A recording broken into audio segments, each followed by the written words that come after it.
Good afternoon, everyone. We are here for the public access session related to the Norfolk Island Regional Council meeting to be held tomorrow on the 3rd of August. Public access sessions have been brought forward now to the day preceding the council meeting, commencing at 3 p.m, and people who wish to address council need to make an appointment to do that by 10 a.m. on the day of the public access session. Today we have one request for public access from Robin Adams, who has asked to address council in relation to item 12.1 and 12.3 of the agenda for tomorrow's council meeting. So, welcome again, Robin, and over to you. And I just, for the record, confirm that this meeting is being video recorded, just so that you are aware of that. Thank you. And good afternoon to you and to everybody. Okay, well, as you just said, I wanted to address item 12.1 and item 12.3 on Wednesday's agenda. Item 12.1 relates to the August 2022 Roads to Recovery funding report, and it reports on grants successfully received by Council under the Local Roads and Community Infrastructure Program and the Roads to Recovery program. The report states that these grants means the local community do not have to fund these critical works to the road network. Item 12.3 deals with a road study of existing network to align council and Commonwealth agencies with a road strategy to improve the road network on Island, primarily to develop a management plan to seek funding over a period of 10 years. The report states the council has negotiated funding from the department for this project, so it will have no effect on the 22-23 council budget. However, the costs exclude travel and accommodation. The recommendation in 12.3 is to engage Milanovic Neil engineers through the local BUY network, which I gather is a Queensland LGAQ organisation, to undertake the first 3 steps of the Norfolk Island Roads Study Program. Item 12.3 refers to the Wally Parsons Norfolk Island Roads Audit and Strategy Report of 1st of September 2015, which I have here with me, commissioned by the Department of Infrastructure and Regional Development, which for me begs the question, Council Administrator, why the need for yet another consultancy on the Norfolk Island Roads network? I had intended to table 2015 Wally Parsons report, but I've decided to hang on to it. It's online, it can be made available to the council, so I'm going to hang on to it. And it worked also with the Safer Roads Travel on Norfolk Island, developing a road safety strategy for 2014 to 2016, which was prepared by the Norfolk Island Road Safety Committee back in those days. I've chosen to address Council on these issues arising with the road network on Norfolk as a consequence of the Land Transfer Ordinance 2016, which was put in place by the Commonwealth. Can I just interrupt you just for 1 second? Yeah. You're reading from a sheet. Are you going to leave that sheet with me, or I can do that? Because that'll save me taking that. Yes, I'm happy to do that. Okay, yeah. Thank you.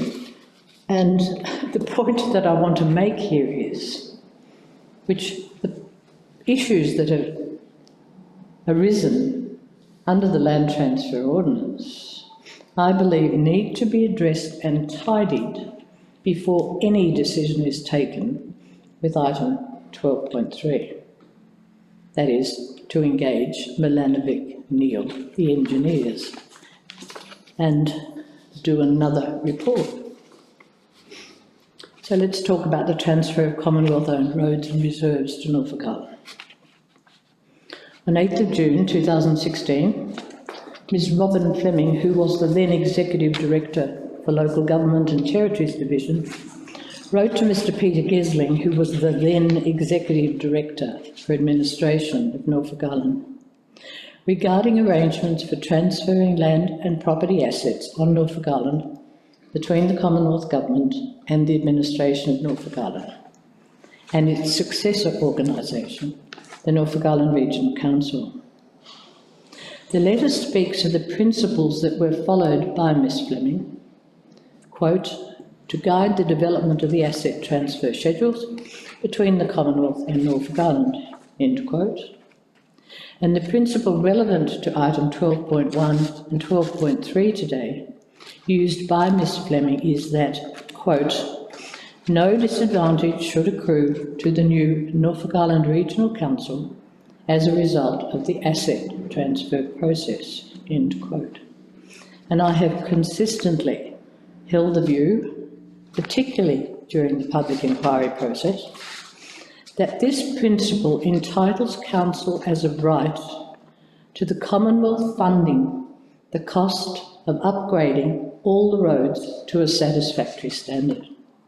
Because it was not enough to say that there is to be no disadvantage to accrue to the Council and not include the cost of doing up the roads.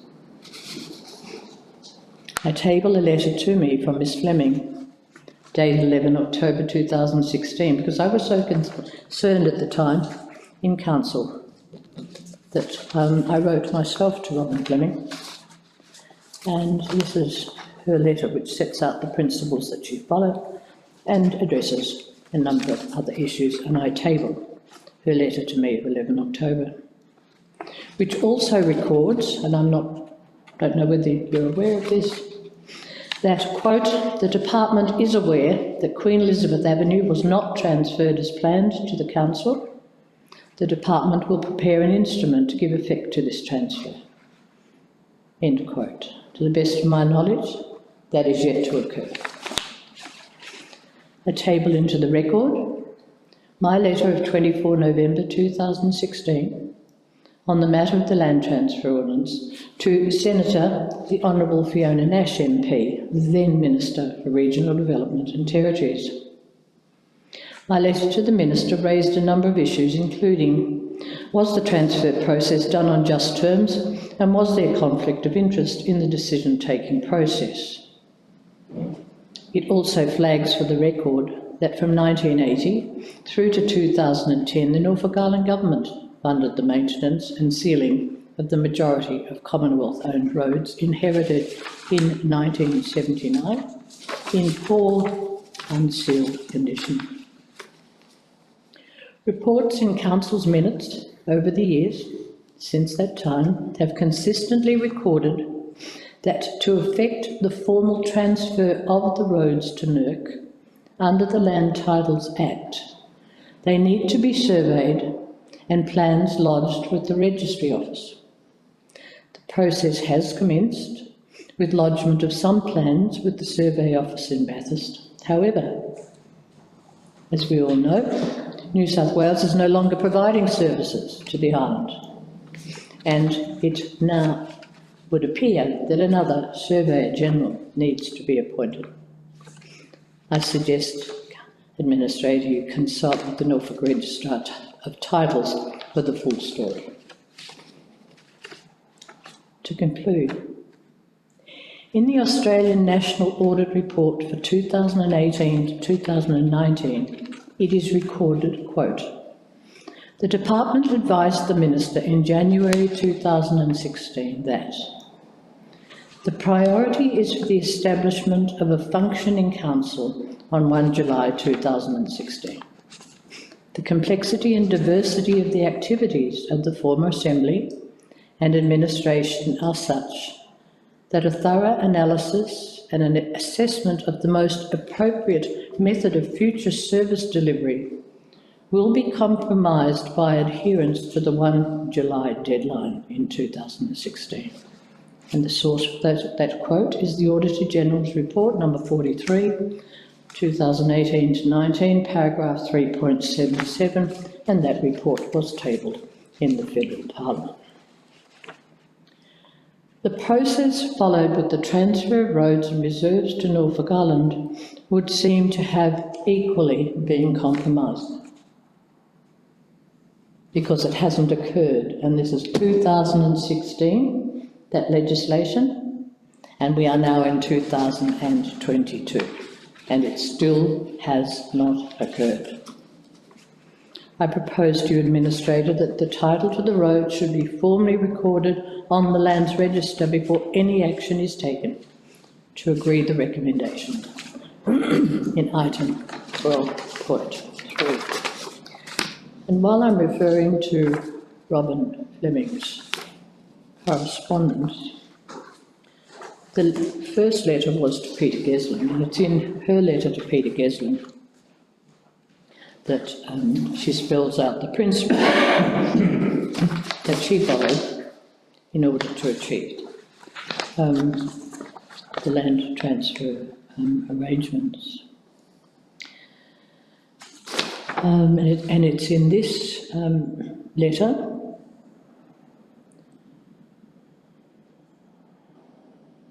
no, it's in the other one.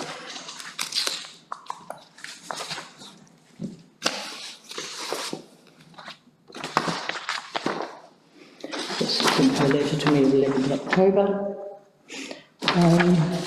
And for the record, I'm going to read from this, whilst it's not relevant or relevant to the road. We have plenty of time, Robin. Thank you. With regard to the circumstances surrounding the Commonwealth's retention of Cascade and Selwyn reserves, these matters were raised with the former administration of Norfolk Island at the time the transfers were negotiated. The transfer of Cascade Reserve, or part thereof, was agreed to be put on hold pending the finalisation of the Cascade Pier construction works and a future port management plan for Norfolk Island. Selwyn Reserve, or part thereof, and the Pier Island, which are currently Commonwealth land, are intended to be transferred into the National Park as managed by the Department of the Environment and Energy. A public consultation process will be undertaken as required under the Department of Environment and Energy's operating framework before any decisions are made. I'm only raising that simply because this matter was addressed by Council and with the Parks, and it was agreed, but it's not stated in this document, just for the record and for your information, it was agreed that Selwyn Reserve, or part thereof, and Nepean Island would be transferred to the council, and I know that hasn't happened either. The department is aware that Queen Elizabeth Avenue was not transferred as planned to the council. The department, as I've just read, will prepare an instrument to give effect to this transfer. The department will also work with your General Manager, Ms Lotta Jackson, to determine if there are any other assets that need to be included in this instrument. It turned out that Marbury Lane was another road that's, interestingly enough, been dealt with by ordinance and converted to fee simple. And I can't answer whether that's now on the land register, but it's what has to happen to all the roads to get the title vested in the regional council. So I'll leave that to you, gentlemen, to pursue. Thank you, Robin. But I'm very firm on the point that I've made. Let's not compromise any further arrangements, which may or may not be flawed. I'm not saying they are, but it certainly needs investigation, and I really do suggest that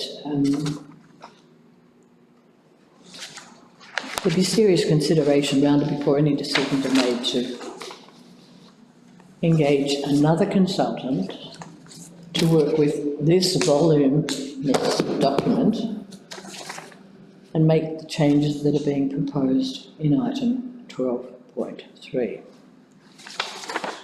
And just to conclude, I mentioned my letter to the then Senator Fiona Nash back in 2016. And the issues addressed in that letter continue, for me, to be a real concern. In summary, it was to do with the Executive Director, who was the Administrator's delegate. He was the Executive Director of the administration of Norfolk Island. He was also the Administrator's delegate with the Administrator's functions and powers. Was advisor to the Administrator and the Assistant Minister in all Norfolk Island administration, functional and business enterprise matters, and was the delegate of the Federal Minister for all operational decisions undertaken by the former government of Norfolk Island. And that's what causes me to say the conflict of interest. The Commonwealth was negotiating with the Commonwealth. And so, Minister Nash was asked, have the Norfolk Island assets been acquired by the Commonwealth on just terms? Is there a conflict of interest in the processes with the Executive Director acting as a delegate for both the administration of Norfolk Island and the Federal Minister on behalf of the Commonwealth? And can the Norfolk Island community be assured that justice has been done and can be seen to be done in the transfer of assets process? Those issues have concerned me for 6 years. They continue to concern me, and I will leave those documents with you. And you can read Are you them. including the Wally Parsons report, or No, because no. we should easily be able to put our hand on that? Yes, I would rather But now keep if you're happy to leave me with copies, or And we my- can copy them now. No. And you No, can they're all take in my- them away. They're all in my computer. Okay. So, Gesling, Fiona, me, my notes.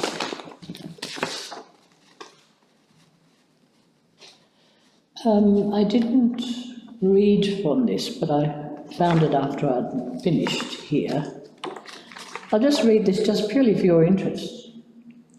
It was a resolution, 28 October 2020, that I had intended to read the transfer of assets. I chose, for whatever reason at the time, to not proceed, but there's some points in it that might be helpful to you. And it was the start of my flagging. As the registration of the Norfolk Island assets and the Commonwealth assets are yet to be given effect under the Land Titles Act 96 of Norfolk Island, Council calls on the General Manager to take such action as is required: A, to register the transfer of these assets that are identified in Schedule 2 of the Land Transfer Ordinance, for which title is held in the name of the administration of Norfolk Island. That in effect was the hospital, the school and the police station. B, to request the Commonwealth to register a grant in fee simple of those assets identified in Schedule 1, which is the roads reserves, so that they can effect transfer of those assets under the Land Titles Act, and that the Federal Minister provide a grant in fee simple to the Norfolk Island Regional Council as per the attached form, which I haven't here, so that they may register the transfer under the Land Titles Act. As to those Commonwealth and or Norfolk Island assets that are not able to be transferred at this time due to ongoing survey issues by the Spatial Services Office of the Surveyor General of New South Wales, Council calls on, remembering this is a draft, didn't proceed, Council calls on the General Manager to ensure that the transfer of those assets be attended to once the necessary survey information has been completed to the satisfaction of all other parties. Those Commonwealth assets will include the transfer of the roads from the Commonwealth to the Norfolk Island Regional Council and the Norfolk Island assets will include the transfer of the hospital, school and police station to the Commonwealth from the Norfolk Island Regional Council. And as an aside, just for your information, Council notes that the school has a grant in fee simple, and a copy was available, and the police station will require a subdivision before the transfer may be registered.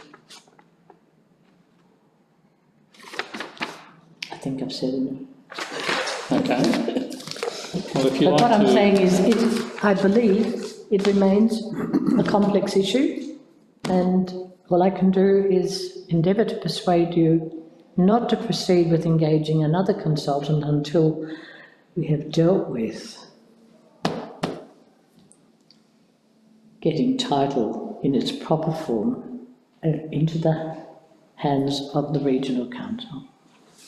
okay, well, before the council meeting tomorrow, I will look into what, if any, clashes exist between the earlier report by Wally Parsons and the work that's proposed under the recommendation that's coming before me tomorrow. Well, Worley Parsons is 2015, Yep, and it's really pre the land transfer. So it's not quite relevant, I don't think. okay. Anyhow, But since you've raised it, yep, I will look at Yep. that aspect of it. yep.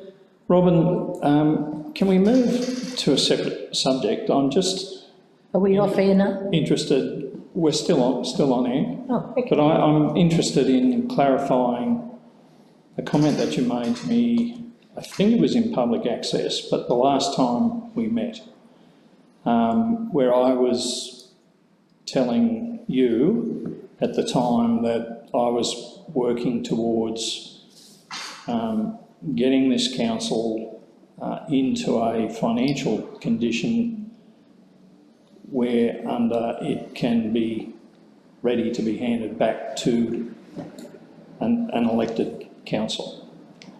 And you said to me at the time that that's not what the people wanted, that they didn't want to see the council restored. And you've intrigued me by those comments, and I just wanted to ask if you could elaborate on what it is that the people do want. Do they want to see the restoration of the elected council, or were you referring to some other form of government as you or the local people see it in that comment?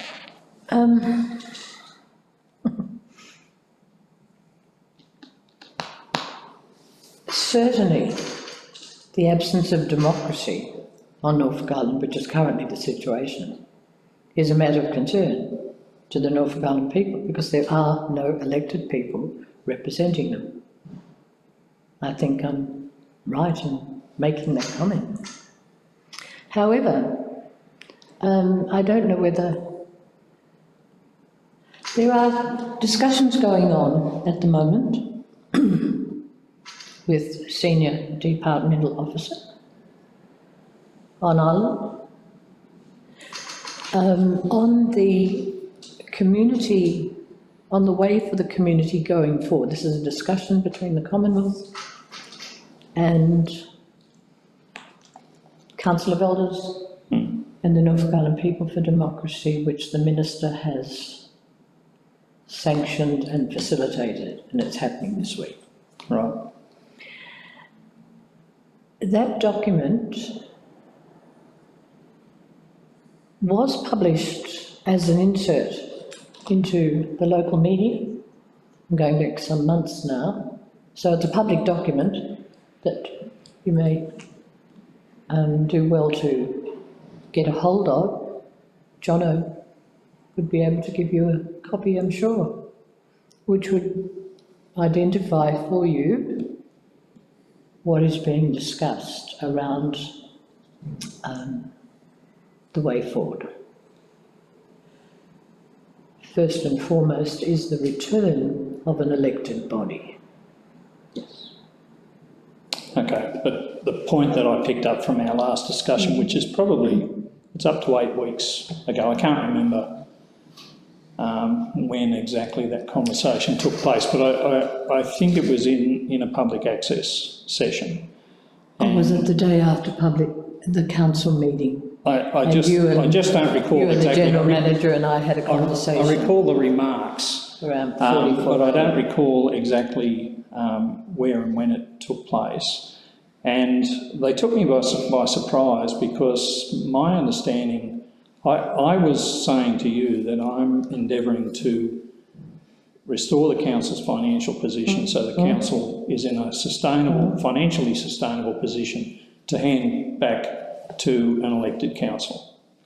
And you responded to me by saying that's not effectively what you or the people wanted, that you didn't want to see the restoration of a council, and you didn't explain to me what you wanted to see next, and I just wanted to get an understanding of what the people are looking for. I find that hard to understand, because when I stood for council I made it quite clear, whilst it was an absence of democracy, I did believe at that time that the framework was there, a good, strong, transparent, accountable framework within the council model was there for whatever form of government might evolve into the future. And I haven't changed my mind around that, other than as a result of the airport upgrade. And I'm on record in the public inquiry, I'm definitely on record as saying that the model that we currently have, the local government model that we currently have, where the governing body, the elected members, are unable to access all of the details that accompanied the tender process for the airport reseal. And to quote the lawyer with the New South Wales Local Government Association, we were being asked to make decisions around the funding and the airport reseal in a vacuum, because we were not able to access in a meaningful way the documentation on which we were being asked to make decisions. However, that's history now. And it caused me to change my mind around the current arrangement. But I'm sure, as I just said, stand with the community that we want a return of elected representatives as quickly as possible. In the form of a council? Under the Local Government Act, or in some other form? Well, you and I didn't go into that. No, that's depth. That's where I was intrigued, because you didn't elaborate, I didn't ask you to. And I can't go into that depth on behalf of, I can't speak on behalf of the Norfolk Island community.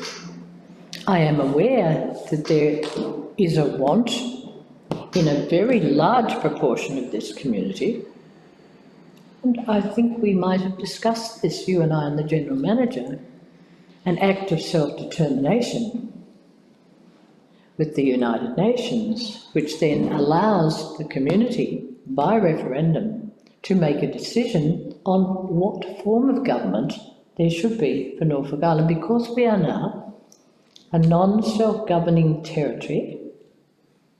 And at the time, I'm sure I also said that Australia is in breach of its international obligations under the UN Charter to have, at the same time, as it listed Nauru, Papua, with the UN, they didn't list Norfolk Island. And I'm very happy to loan you the document that I'm currently reading, which is volumes 1 and 2. We call it locally the Bullbeck Report. It was the report prepared by the Australian Association, the Australian United Nations Association. And it will give you all of the background that flowed out of the 1976 Royal Commission, the Nimmo Royal Commission, which, interestingly enough, 2 recommendations were given by the Royal Commission in 76 to the Australian government.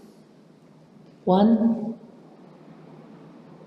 abandon Norfolk Island, or 2, if you choose not to abandon Norfolk Island, then integrate us into Australia and into the taxation, etc.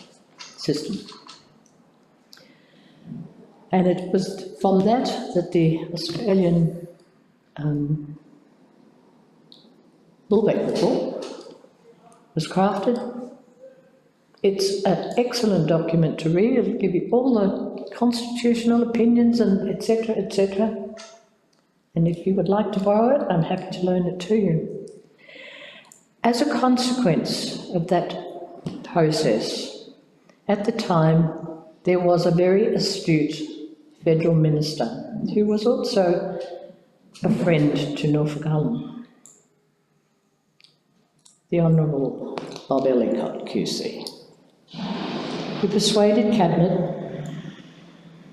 that it was in Australia's interest to set Norfolk Island on the path to self-government,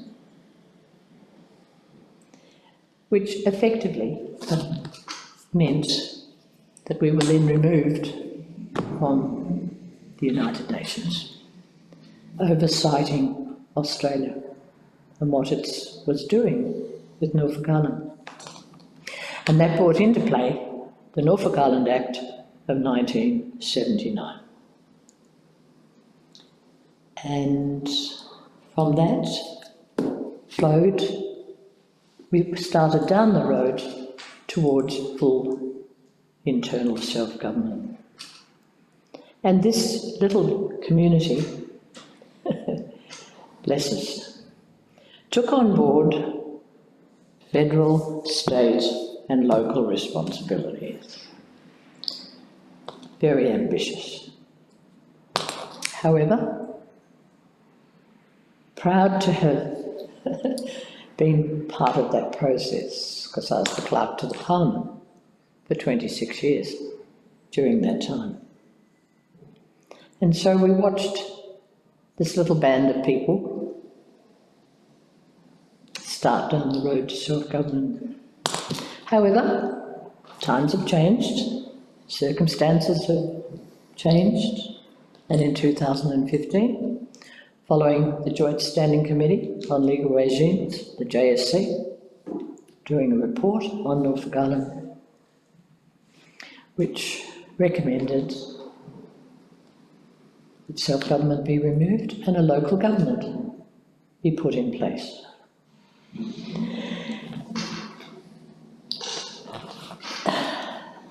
The time will come, I have no doubt, when all the facts will be placed on the table in the Bills Digest, which accompanied the Norfolk Island Territories Legislation Amendment Act, which was put in place to remove self-government, flagged that the Norfolk Island, despite what was being said in the Parliament, the Norfolk Island people were not in agreement with what was happening. And in fact, it held a referendum.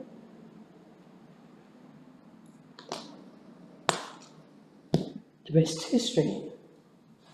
The Parliament passed the law. There's hardly a soul in the Parliament when that law passed to remove self-government from a place.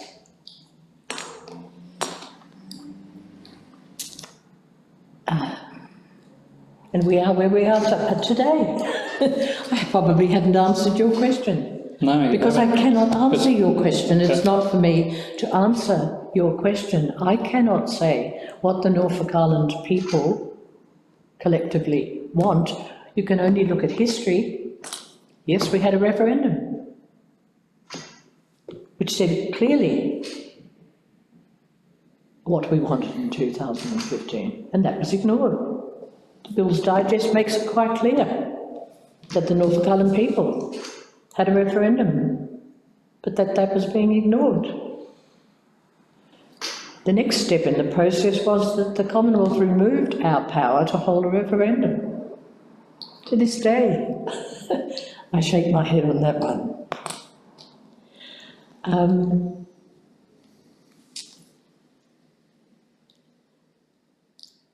Time will tell where we're going, but the good thing is, Council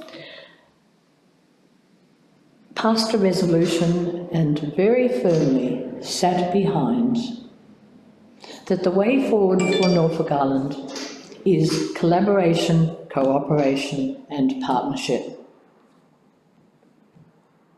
And I'm pleased to say that today I am seeing happening,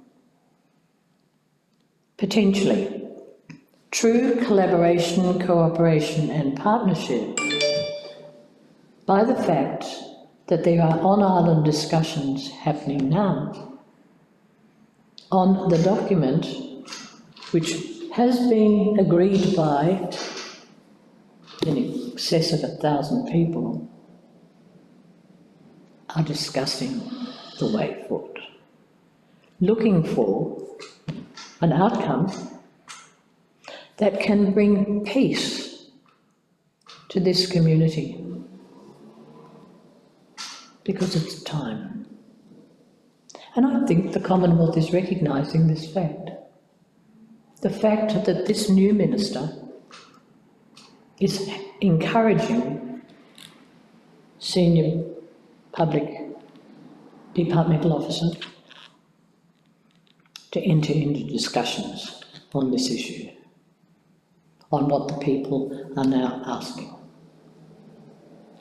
And we just have to wait and see, Administrator, what flows from that. But that is a testament to cooperation, collaboration and partnership. As very recently you might have seen, oh no, it came through council, you passed the resolution, I think, I'm right, on the population strategy going forward. Correct me if I'm wrong, but so I wasn't here at that time that it passed. I read about it in the paper and went, wow, it's begun. And this is huge, that the Council of Elders and the Commonwealth and the Council are going to collectively work towards the development of a population strategy. That's true cooperation, collaboration and partnership. Okay. Don't you think I've said enough? Well, you've said a lot. You didn't answer the question that I put to you. Because I can't answer that question for Okay. you now. Well, getting back to item 12.1 and 12.3, are you happy to hand those papers over to me? Absolutely. So we've agreed that I'm not giving you Wally Parsons. Yes. So that I've got it if somebody else wants to have a look at it. But in the agenda papers, it's a live link in 12.3, I do believe. Okay. Yep. Yes. Thank you. That mayoral minute that says mayoral minute didn't proceed as a mayoral. You can put it. Understood. Yes. Okay. All right. Thank you, Robin, Thank you for for your time. allowing me It's always good to speak to you. Thank you. Thank you. All right. Terminate the recording now.